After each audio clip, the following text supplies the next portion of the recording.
Cricket की दुनिया में एक ऐसा खिलाड़ी जिसने बल्लेबाजी को एक नई परिभाषा दी है। उसके हर शॉट में क्लास, हर इनिंग में भरोसा और हर रिकॉर्ड पर उसका ही नाम। रफ्तार के सौदागर भी उसके सामने नतमस्तक हो जाते थे, लेकिन उस दिन उसके सामने था एक ऐसा गेंदबाज जिसे दुनिया ने स्पिन का जादूगर कहा, शेन वॉर्न। जब ये दोनों आपस में टकराए तो क्रिकेट सिर्फ मैच नहीं, महायुद्ध बन गया। फिर एक मैच, दो टीम, पर कहानी सिर्फ एक आदमी के नाम की, सचिन रमेश तेंदुलकर। 24 अप्रैल 1999 इंडिया वर्सेस ऑस्ट्रेलिया के बीच कोको कोला कप का फाइनल मैच खेला जाना था। ऑस्ट्रेलिया ने टॉस जीता और पहले बल्लेबाजी करने का फैसला किया। भारत की तरफ से वेंकटेश प्रसाद गेंद लेकर तैयार होते हैं और ऑस्ट्रेलिया के लिए मार्कवा और एडम गिलक्रिस्ट मैदान पर आते हैं। पहले ओवर में सिर्फ एक रन ही आ सका। ये मैच टूर्नामेंट का फाइनल मैच था, इसीलिए दबाव दोनों टीमों पर बराबर था। लेकिन ऑस्ट्रेलिया टीम इतनी आसानी से दबाव नहीं लेती थी और दूसरे ही ओवर में गिलक्रिस्ट ने चौका मारकर बता दिया कि हम आज चढ़कर खेलेंगे। भारतीय टीम के लिए उनकी ओपनिंग जोड़े ही सबसे बड़ी समस्या थी, इसीलिए गेंदबाजों ने भी भरपूर दबाव बनाने का प्रयास किया। इसी बीच मार्कवा आउट होने से बाल बाल बची, लेकिन गिलक्रिस्ट तो अपने अंदाज से बैटिंग कर रहे थे। गिलक्रिस्ट उस वक्त एक ऐसे विकेट कीपर बल्लेबाज थे जो शुरू से ही सामने वाली टीम की धज्जियां उड़ा देते थे। लेकिन अगरकर चौका खाने के बाद मार्कवा को अपनी लहराती गेंद में फंसा लेते हैं। महज 18 रनों पर ऑस्ट्रेलिया को पहला झटका लग गया। मार्कवा आज 14 गेंदों में मात्र 7 रन ही बना सकी। इनके जाने के बाद रिकी पॉन्टिंग मैदान पर आते हैं, जो अब तक शानदार फॉर्म में दिख रहे थे, लेकिन शायद आज उनका दिन नहीं था। इसीलिए वेंकटेश प्रसाद ने उनको भी अपनी दूसरी गेंद पर आउट करके भारत को एक बड़ी सफलता दिला दिया। रिकी पॉन्टिंग सिर्फ 1 रन ही बना सके। आज भारतीय गेंदबाजों ने ऑस्ट्रेलिया को बता दिया कि आज हम मन बनाकर मैदान पर उतरे हैं, या यूं कहें ऑस्ट्रेलिया के गुरूर को तोड़ने। ऐसा पहली बार देखने को मिल रहा था कि ऑस्ट्रेलिया जैसी खतरनाक टीम किसी फाइनल मैच में इतना दबाव महसूस कर रही है, क्योंकि 26 के स्कोर पर ऑस्ट्रेलिया को एक और झटका लग गया। ऐसे में अब ऑस्ट्रेलिया के लिए मुश्किलें बढ़ने लगी।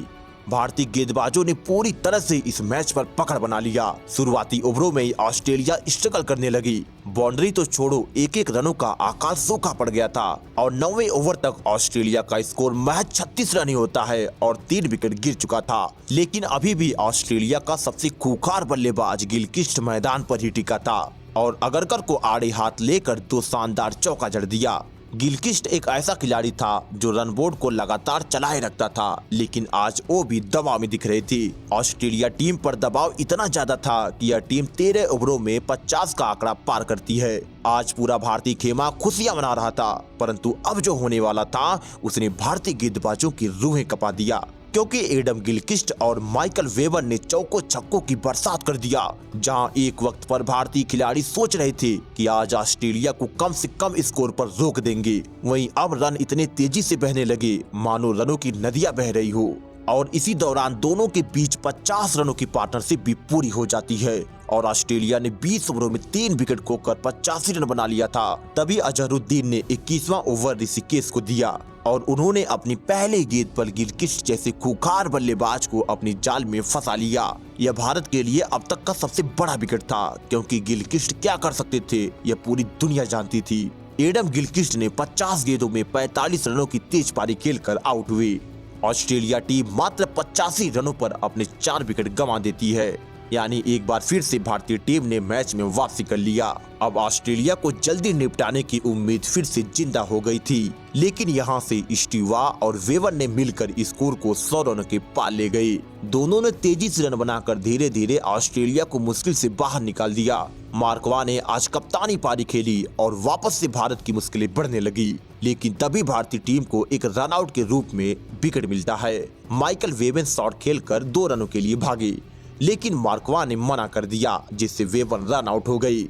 ऑस्ट्रेलिया को 121 के स्कोर पर 5वां झटका भी लग गया। बेबन 45 रन बनाकर आउट हुए, लेकिन अब इसके बाद क्रीज पर आए लेरन डेहमन और आते ही ऐसा तांडव मचाया कि भारत मैच से ही बाहर हो गया और मार्कवा तो अब और भी आक्रामक होकर बैटिंग करने लगे। इन दोनों ने 32 ओवरों तक स्कोर को 150 के पार पहुंचा दिया जब भी भारतीय गेंदबाज थोड़ा भी दबाव बनाते थे, ऑस्ट्रेलिया का कोई नया खिलाड़ी आकर रन बनाकर दबाव को टाल देता था। खैर, ऑस्ट्रेलिया की यही खासियत भी हुआ करती थी कि वो कभी भी विकेट गिरने का शौक नहीं मनाते थे। उसके बाद 35वां ओवर सचिन तेंदुलकर लेकर आए। उनकी पहली गेंद पर मार्कवा ने दौड़ाकर चौका मारा, जिसके बाद सचिन ने फ्रस्ट्रेशन में कुछ स्लेज किया और फिर उनकी चौथी गेंद पर भी एक चौका लगाया और फिर उनकी आखिरी गेंद पर भी चौका जड़ सचिन को पूरी तरह से बेबस कर दिया और इसी की मदद से उनका 50वां भी पूरा हो गया। इन दोनों ने इतनी बेहतरीन बैटिंग करी कि ऑस्ट्रेलिया टीम का स्कोर 40 ओवर से पहले ही 200 रनों के पार चला गया। ऑस्ट्रेलिया टीम का एक वक्त पर 150 के पार जाना भी मुश्किल लग रहा था, लेकिन अब इन दोनों ने ऐसी पार्टनरशिप कर दिया कि इन दोनों के बीच 100 रनों की पार्टनरशिप हो गई और इन दोनों की बेहतरीन साझेदारी ने ही लगभग भारत को इस मैच में पीछे ढकेल दिया था, क्योंकि लेहमैन ने अपनी शानदार बैटिंग से इस टूर्नामेंट की दूसरी सबसे फास्ट हाफ सेंचुरी मार दिया। इससे आप अंदाजा लगा सकते हो कि यह रन कितना तेजी से आया था। ऐसे में भारतीय टीम के लिए यहाँ पर विकेट लेना बेहद ही जरूरी था और तभी ऑस्ट्रेलिया को 224 के स्कोर पर छठा झटका भी लग गया, लेकिन इसके बाद भी रन बनते रहे। भारतीय टीम अब इस पारी में आगे नहीं जा सकती थी, क्योंकि ऑस्ट्रेलिया का स्कोर इतनी तेजी से बढ़ गया था कि अब देखते ही देखते 250 के पार भी पहुंच गए। अगर अभी भी भारतीय टीम ऑस्ट्रेलिया को ऑल आउट कर दे तो 250 रनों का विशाल टारगेट, साथ में फाइनल का प्रेशर, यानी ऑस्ट्रेलिया इस मैच में बहुत ही आगे जा चुकी थी। खैर, 255 के स्कोर पर लेहमैन 70 रन बनाकर आउट हुए, लेकिन इस ऑस्ट्रेलिया टीम भारतीय टीम के सामने एक बड़ा स्कोर खड़ा कर चुकी थी और उस वक्त की सबसे बड़ी खासियत यह थी कि टीमें 250 रन बनाकर अपनी जीत पक्की मान लेती थी और यदि सामने ऑस्ट्रेलिया हो तो उनके सामने तो यह टारगेट 300 रनों के बराबर हो जाता था। ऐसे में ऑस्ट्रेलिया टीम 50 ओवर की समाप्ति पर 9 विकेट खोकर भारत के सामने 272 रनों का टारगेट देती है। यहाँ पर ऑस्ट्रेलिया टीम अपनी जीत पक्की मान बैठी थी, लेकिन वो इस बात से अनजान थे कि आज सचिन तेंदुलकर नाम का एक 25 साल का बंदा उनकी बख्तियां उखेड़ने वाला है। वही सचिन जो पूरी दुनिया में अपना नाम बना रहे थे और ये वो दौर था जब सचिन तेंदुलकर अपने करियर की सबसे प्राइम टाइम पर थे। अब भारतीय टीम को कोको कोला कप का फाइनल मैच जीतने के लिए 50 ओवर में 273 रनों की जरूरत होती है और यदि आप चाहते हैं कि सचिन तेंदुलकर एक तूफानी पारी खेले तो वीडियो को लाइक और चैनल को सब्सक्राइब जरूर कीजिएगा। और हम वीडियो में आगे बढ़ते हैं। अब भारत की तरफ से ओपन करने आए सौरभ गांगुली और सचिन तेंदुलकर की घातक सलामी जोड़ी। ऑस्ट्रेलिया की तरफ से फ्लेमिंग पहला ओवर डालते हैं और उनकी पहली गेंद पर सौरभ गांगुली ने बेहतरीन चौका मारकर पारी का आगाज किया और ऑस्ट्रेलिया को यह भी बता दिया कि हम भी पीछे नहीं हटने वाले हैं। उसके बाद सौरभ गांगुली और सचिन तेंदुलकर दोनों की इसी ओवर में शानदार कवर ड्राइव देखने को मिली, जिसे देखने के लिए लोगों की आंखें तरस जाती थी। दोनों की शानदार बैटिंग की वजह से भारतीय टीम ने पहले ही ओवर में 11 रन निकाल लिया। इसके बाद तो दोनों ऑस्ट्रेलियाई गेंदबाजों पर किसी भूखे शेर की तरह टूट पड़े। भारतीय टीम को एक विस्फोटक शुरुआत की जरूरत थी और ये दोनों शानदार लय में दिख रहे थे। सचिन तेंदुलकर की कवर ड्राइव देखने के बाद तो लोगों को कुछ और ही लेवल का सुकून मिलता था। सचिन तेंदुलकर ने फ्लेमिंग को बहुत ही बुरी तरह पीटा। वो सभी ऑस्ट्रेलियाई प्लेयर को हैरान कर रहा था। सौरभ गांगुली भी अपनी कला दिखा रहे थे। ऑस्ट्रेलिया टीम जैसा सोची थी मैदान पर ठीक उसका उल्टा हो रहा था। लेकिन उसी दौरान भारतीय टीम को सबसे बड़ा झटका लगता है, क्योंकि 9वें ओवर में फ्लेमिंग की गेंद पर सौरभ गांगुली पुल शॉट के लिए गए और वो शॉट लगाया, सीधे गेंद फील्डर के हाथ में चली गई। सौरभ गांगुली ने 23 रनों की धीमी लेकिन सधी हुई पारी खेली। इनके जाने के बाद मैदान पर आए नयन मोंगिया, लेकिन विकेट गिरने का मलाल सचिन तेंदुलकर को बिल्कुल भी नहीं था और वो अभी भी बड़े शॉट्स लगा रहे थे। सचिन के एग्रेसिव अंदाज को देखकर पूरा ऑस्ट्रेलिया खेमा सोचने पर मजबूर हो गया। सचिन ने अभी पिछले ही मैच में ऑस्ट्रेलिया के खिलाफ एक तूफानी शतक लगाया था, यानी वो अपने प्राइम टाइम पर चल रहे थे, जिसे देख ऑस्ट्रेलिया की जली फूकी पड़ी थी। ऑस्ट्रेलियाई खिलाड़ी सोचने पर मजबूर हो गए। फिर 20वें ओवर में सचिन तेंदुलकर ने मात्र 47 गेंदों में ही अपना 50वां पूरा कर लिया। उस वक्त यह पारी बहुत ही तेज मानी जाती थी। उस वक्त सामने वाली टीम केवल सचिन तेंदुलकर का विकेट लेना चाहती थी, क्योंकि उनको पता था यदि सचिन आउट हुआ तो हम लोगों की जीत पक्की है। लेकिन उनको सचिन को आउट करना ही 11 खिलाड़ियों को आउट करने इतना बराबर होता था और फिर उसी ओवर में भारतीय टीम ने 100 रनों का आंकड़ा भी पार कर लिया।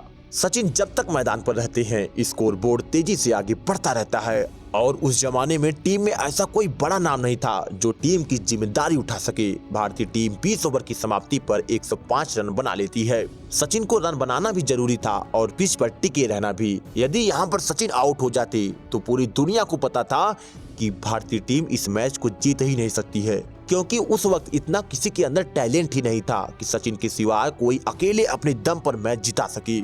इसीलिए लोग सचिन के शतक को ट्रोल करते हैं, क्योंकि भारतीय टीम मैच हार जाती थी। न गेंदबाज थे न ढंग के बल्लेबाज थे, बस जो भी करते सचिन अकेले ही करते थे। यदि सचिन आउट तो पूरी टीम ढह जाती थी। यह बात पूरी दुनिया को पता था और साथ में भारतीय टीम, भारतीय दर्शकों को भी यह बात भली भांति पता थी। यहाँ भारतीय टीम की कंडीशन काफी ज्यादा अच्छी थी, लेकिन ऑस्ट्रेलिया टीम को गुरूर और घमंड था अपने जादूगर गेंदबाज शेन वार्न पर, क्योंकि शेन वार्न उस वक्त ही पूरी दुनिया में अपना नाम बना चुकी थी और सचिन अपने प्राइम टाइम पर चल रहे थे। लेकिन ऑस्ट्रेलिया को अच्छे से पता था कि हमारा शेन वार्न आएगा और सचिन को यूं उखाड़ फेंकेगा, क्योंकि उस जमाने में शेन वार्न के सामने खिलाड़ी नहीं पूरी टीमें घुटने टेक देती थी। उनके सामने रन बनाना तो दूर, कोई खड़े तक नहीं हो पाता था। आप ही सोचिए, जिस गेंदबाज की गेंद इस तरह नागिन डांस करेगी तो भला कौन ही खेल पाएगा। अब शेन वार्न सचिन के सामने गेंद लेकर तैयार होते हैं और सचिन को पहली गेंद डालते हैं और सचिन ने आगे कूदकर मिडॉन के ऊपर से जोरदार छक्का मार दिया। सचिन का ऐसा रौद्र रूप देखकर पूरी दुनिया हैरान हो गई। साथ में शेन वार्न तो बेचारा सोचने पर मजबूर हो गया कि आखिर मैं कौन हूँ। शेन वार्न को भरोसा ही नहीं हुआ कि कोई कैसे मुझे इस तरह से पहली गेंद पर शॉट मार सकता है। लेकिन यह तो शुरुआत थी, अभी आगे जो होने वाला था उसे देख पूरी दुनिया हिल जाने वाली थी। हालांकि उसी बीच नयन मोंगिया बेचारे फ्लेमिंग की गेंद पर विकेट कीपर के हाथों कैच थमा बैठे। 128 के स्कोर पर भारतीय टीम को दूसरा झटका भी लग गया।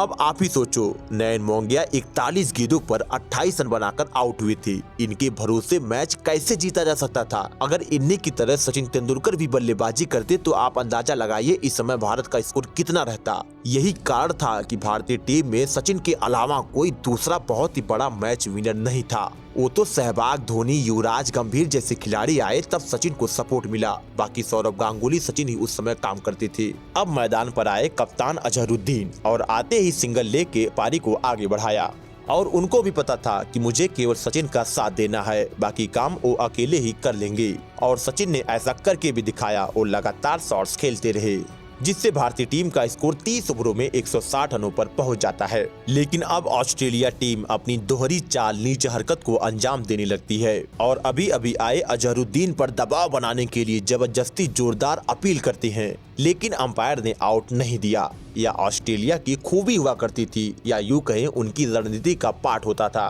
क्योंकि जब विकेट नहीं आता था या तो जब ऑस्ट्रेलिया को लंबे समय से विकेट नहीं मिला रहता था तो वो ऐसे करते थे, या फिर किसी नए खिलाड़ी पर दबाव बनाना हो तब भी वो ऐसे ही करते थे। यानी उनकी यह आदत थी कि यदि गेंद से विकेट नहीं ले सके तो उन पर जबरदस्ती अपने स्लेजिंग करके दबाव बनाने का प्रयास करें। ऐसे में धीरे धीरे मैच आगे बढ़ रहा था। भारतीय टीम जीत के करीब पहुंच रही थी। उधर सचिन तेंदुलकर अच्छे शॉट लगा रहे थे। 34 ओवरों में स्कोर 174 रन होता है। लेकिन तभी मैच में कुछ ऐसा होता है जिसे देख सब दंग रह गए, क्योंकि अजहरुद्दीन ने एक शानदार कवर ड्राइव चौका मारकर बताया कि आखिर क्यों मुझे टीम इंडिया का कप्तान बनाया गया है। सचिन तेंदुलकर ने भी आक्रामक अवतार ले लिया था। सभी कंगारू बीच मैदान में कूदने लगे, परेशान हैरान हो गए और उधर सचिन तेंदुलकर तेजी से अपने शतक के करीब जाने लगे। अजहरुद्दीन और सचिन तेंदुलकर की ताबड़तोड़ बैटिंग देखकर कंगारू सोच में पड़ गए थे। उनको विश्वास नहीं हो पा रहा था कि ये उनके साथ क्या हो रहा है। लेकिन अभी तो यह ट्रेलर था, क्योंकि 37वें ओवर में सचिन ने इसी सिंगल के साथ अपना ऐतिहासिक शतक पूरा कर लिया। That's it. 100 number 15 for Sachin Tendulkar in one-day internationals. Ovation here from the crowd. इसको देख पूरा स्टेडियम खुशियों से झूम उठा। सचिन कंगारुओं को ललकार रहे थे। 25 साल का एक नौजवान खिलाड़ी पूरी ऑस्ट्रेलिया टीम को धूल चटा दिया था। जो ऑस्ट्रेलिया टीम पूरी दुनिया में अपना नाम स्थापित कर चुकी थी, वही ऑस्ट्रेलिया एक 25 साल के लड़के के सामने घुटने टेक देती है। सचिन के तांडव के बाद अजहरुद्दीन भी चौके लगाने शुरू कर देते हैं। सचिन और अजहरुद्दीन ऑस्ट्रेलिया को पूरी तरह से बैकफुट पर ढकेल दिया था। लेकिन अभी बहुत कुछ होना बाकी था, क्योंकि जब सचिन ने वार्न को पीटा था तब शेन वार्न दुम दबाकर किसी बिल में ढुक गया था। लेकिन आखिरकार वो अपने कोटे का जो बचा हुआ ओवर था उसे तो डालने ही आता। लेकिन अब तक यह साफ हो गया था कि सचिन ग्रेट हैं, क्योंकि शेन वार्न उनको अभी तक आउट नहीं कर पाया था और 42वें ओवर में एक बार फिर से सचिन का सामना शेन वार्न से होता है। सचिन उनकी पहली गेंद पर सर के ऊपर से जोरदार चौका मारते हैं। Smash back, straight back over the bowler's head. Hit with tremendous power by Tendulkar. Shane Warne बेचारे सोचने लगे कि आज मैं कहां फंस गया हूं, जिसके नाम मात्र पूरी दुनिया कांप जाती है। आखिर ये कौन लड़का है जो मुझे इतनी बेरहमी से पीट रहा है? मुझे किसी गली का गेंदबाज बना के रख दिया है। और फिर उनकी दूसरी गेंद पर भी शानदार कट करके चौका मार दिया। सचिन के ऐसे बर्ताव को देखकर स्टेडियम में मौजूद हर दर्शक जश्न मना रहा था। जिस पल का इंतजार हर कोई कर रहा था, अब वो पल आ चुका था और सचिन वार्न को कोट रहे थे, मानो सचिन तेंदुलकर शेन वार्न से दशकों पुरानी दुश्मनी का बदला ले रहे हूँ। भारतीय टीम भी अब 200 रनों के पार जा चुकी थी। उसके बाद अजहरुद्दीन ने भी अपनी हाफ सेंचुरी पूरी कर लिया। अजहरुद्दीन ने मुश्किल समय पर आकर सचिन तेंदुलकर का साथ निभाकर 50 लगाया था। इसी की वजह से सचिन इतनी आसानी से रन बनाते चले गए, क्योंकि सचिन को केवल सामने से साथ की जरूरत होती थी और जब यह साथ मिला तो सचिन अपने अंदाज में बैटिंग किए। सचिन तेंदुलकर ऑस्ट्रेलिया को इतनी बुरी तरह पीट रहे थे, उसको देखने के बाद लोगों को कंगारुओं पर तरस आने लगा।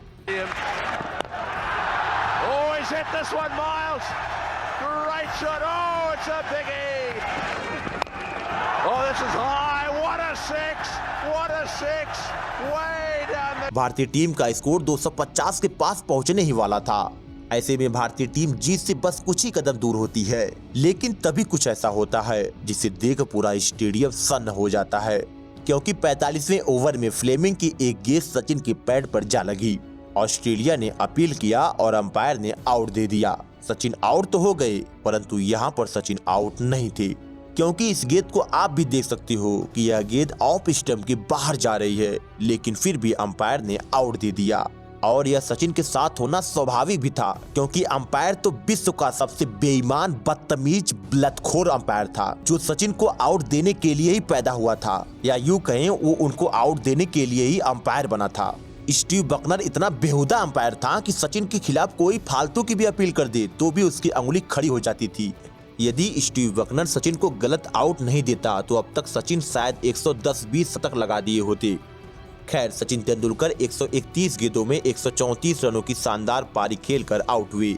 अब तक भारतीय टीम जीत की दहलीज पर जा चुकी थी, क्योंकि सचिन अपना काम निभा चुके थे। कोका-कोला कप के फाइनल में ऐसी ऐतिहासिक पारी खेल जाना मैच को लगभग पूरी तरह से खत्म करने के बराबर होता था। लेकिन अभी भी भारतीय प्रशंसकों के मन में एक डर जरूर छुपा था, क्योंकि ऐसा कई मौका था जब सचिन तेंदुलकर आउट हुए तो भारतीय टीम पूरी तरह से ध्वस्त हो जाती थी, उनके बल्लेबाज नाकाम हो जाते थे और फिर क्या, जीता जिताया मैच भारतीय टीम हार जाती थी। सोचो, भारतीय टीम जीत के इतना करीब थी, फिर भी ऑस्ट्रेलिया टीम अभी भी संघर्ष करने में लगी थी। वो जानती थी कि यदि छोटी सी चूक हुई तो हम पकड़ बना लेंगे। लेकिन अब मैदान पर आए अजय जडेजा और अजहरुद्दीन ने शानदार बैटिंग किया और धीरे धीरे स्कोरबोर्ड को आगे बढ़ाते चले गए। लेकिन फिर अजहरुद्दीन आउट हो गए, लेकिन तब तक भारत लगभग 80% यह मैच जीत चुका था। अब मैच जिताने की सारी जिम्मेदारी अजय जडेजा के कंधों पर होती है और जडेजा ने ऑस्ट्रेलियाई गेंदबाजों का डटकर सामना किया और अपना हौसला नहीं हारा। फिर इसी चौके के साथ भारतीय टीम को कोका-कोला कप का फाइनल जिता दिया और साथ में ऑस्ट्रेलिया को उनकी औकात भी बता दिया कि तुम दुनिया में किसी को भी हल्के में ले लेना, लेकिन भारतीय खिलाड़ियों को तो भूल कर भी नहीं, क्योंकि उस वक्त ऑस्ट्रेलिया बेहद ही मजबूत टीम हुआ करती थी। सचिन तेंदुलकर अपने बर्थडे के दिन ऐतिहासिक पारी खेली थी और आज सचिन ने दुनिया को बता दिया कि शेन वार्न और सचिन के बीच सचिन ही बेहतर खिलाड़ी हैं, क्योंकि आज सचिन तेंदुलकर पे दबाव बहुत ज्यादा था। एक तो ऑस्ट्रेलिया ने फाइनल मैच में 274 रनों का विशाल टारगेट सेट कर दिया था, ऊपर से फाइनल का दबाव। यहाँ पर कोई भी ऐरा गैरा खिलाड़ी होता तो हार मान जाता, लेकिन सचिन तो सचिन है। आने वाले समय में उनको क्रिकेट का भगवान जो बनना था, वो हार मान जाते तो आज पूरी दुनिया भगवान को कैसे देख पाती। सचिन के इस सेंचुरी के लिए मैन ऑफ द मैच का अवार्ड दिया गया, साथ में प्लेयर ऑफ द टूर्नामेंट भी चुना गया। तो दोस्तों, सचिन की यह पारी आपको कैसी लगी कमेंट बॉक्स में कमेंट करके बताएं। और यदि यह वीडियो पसंद आई हो तो वीडियो को लाइक और चैनल को सब्सक्राइब जरूर कीजिएगा। आपका अपना कीमती समय देने के लिए बहुत बहुत धन्यवाद।